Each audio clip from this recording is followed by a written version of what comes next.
WLBT, 3 on your side. WLBT News starts now.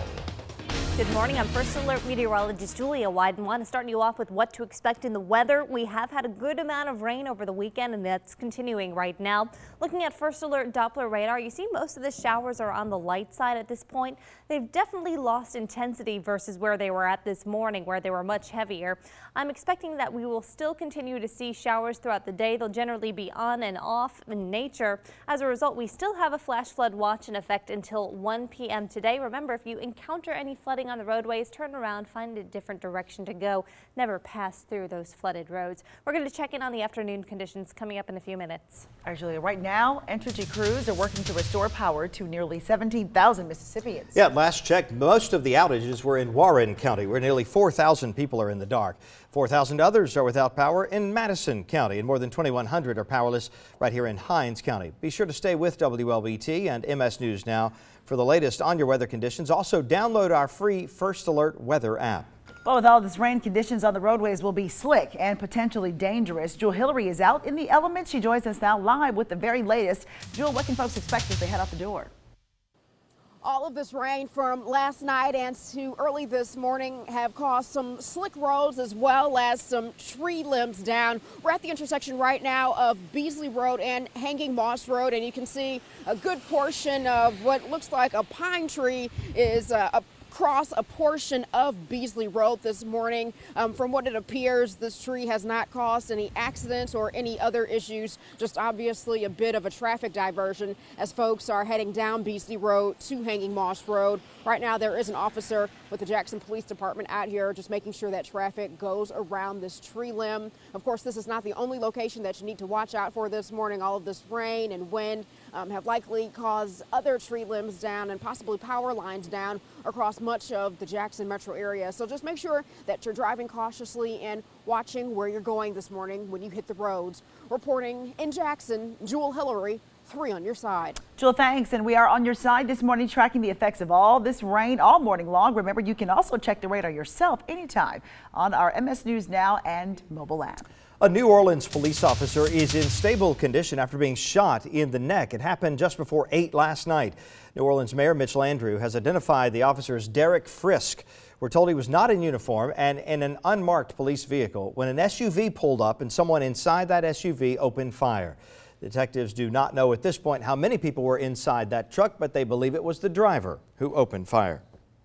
And for reasons that we're not sure about now, a brown SUV pulled up on the side. Both cars were moving, and somebody from the brown SUV started firing into the car. A bullet struck Commander Frick in the neck. He was able to stop the car, pull over. I just got finished talking to him. He's awake. He told me that the 2 incredible citizens helped him call 911. A group of officers got him to the hospital where, from the best of our knowledge, he's in stable condition. Right now, doctors don't believe the injuries are life-threatening, but they are performing more tests. And we're tracking more breaking news for you now. Yeah, new information coming in on that major earthquake that hit northern Afghanistan this morning. It was a 7.5 on the Richter scale and could be felt hundreds of miles away in Pakistan and India. We have learned 11 people in Pakistan are dead. No word yet on injuries or deaths in Afghanistan. We will let you know once we learn more. Happening now, the Mississippi Highway Patrol and other law enforcement agencies are actively looking for a man who dragged a state trooper with his car on the highway. Yeah, that search for that man interrupted a quiet day in a West Jackson neighborhood. Annette Pegler talked to officials who need your help to find him. A MHP trooper tried to pull over a man on Highway 18 and Robinson Road. Authorities say as that trooper was trying to get his ID, that man then drug him 100 yards down the road. The trooper is going to be okay. However, authorities are still looking for that man. His car was found here on Horton Avenue in Jackson. Agents from MBN, Jackson Police, and the Mississippi Highway Patrol surrounded this home on Horton Avenue looking for a man they consider to be dangerous. Trooper Eric Henry with MHP says this all started after a traffic stop turned violent with the suspect dragging a trooper with his car. MBN in the area. Of course, they got in the pursuit to assist us to try to catch the suspect, and the suspect went through various streets through Jackson, which led to this residence. Trooper Henry says the man also hit several ambient vehicles with his Toyota Avalon. We are not sure what connection this home has with the suspect. MHP is investigating. We're trying to figure out if this is his actual address or if it's just a house that they might normally have narcotics in or whatever. The trooper suffered minor injuries. Once arrested, this man can face assault on a police officer with a vehicle, drug, and traffic charges. If you have any information that can help authorities find this man, you're asked to call the Mississippi Highway Patrol or Crime Stoppers. Reporting from Jackson, Annette Pegler, 3 on your side. Happening today, a woman accused of shooting and killing her boyfriend will be in court. Valerie Leggett Funches is believed to have shot and killed 53-year-old Douglas Clincy after an argument. Jackson police found Clincy's body on Enoch Street near a ditch. Also scheduled to appear before a judge today, 26-year-old Jonathan Thompson. He's charged with 2 counts each of kidnapping, sexual battery, and armed robbery. The charges stem from the attack on 2 women at the Cathedral Church Camp and Activity Center on Livingston Road back on October 1st. The women ran for help and called police. A few blocks away, police searched a home on Kirkley Road and took Thompson into custody.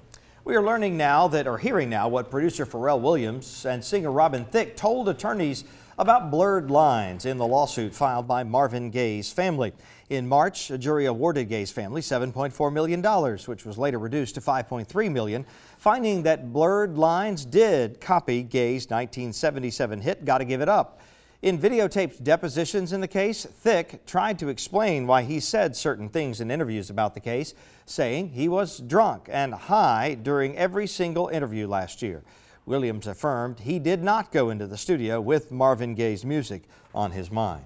Store employees may catch a break this Black Friday. That's because folks are getting a jump start on holiday shopping, and most of it's being done online. The National Retail Federation is projecting shoppers will spend on average $463 on family gifts, and consumer survey by RetailMeNot.com has much of that spending occurring before Turkey Day. Probably about 99% of my holiday shopping online. 85% are actually expecting retailers to have deals in the stores before Black Friday. Online shopping is expected to peak, so much so that online retailers like Amazon are going on hiring binges, while some brick and mortar stores are thinking about remaining closed on Black Friday this year. It is 10:22 now. Time for traffic and weather together. Let's take a live look outside. This is a shot of the interstate, and look how the rain is coming down out there. It's been causing all kinds of problems this morning. Thankfully, though, nothing slowing you down so far this morning except for the rain. And here's First Alert meteorologist Julia Whiten with the latest on that. Yeah, and it's not just the rain, it's also the wind. We have a wind advisory in effect today until 1 p.m. Now, you see those conditions outside? They look pretty damp. The wind is going to make it even worse. That could cause some down branches and even some down power lines, so be careful as you go. Wind speeds right now at 18 miles per hour out of Copiah, 23 mile per hour wind gust out of Jackson, and 21 mile per hour wind gust in Vicksburg. We'll have a look at the full forecast right after the break.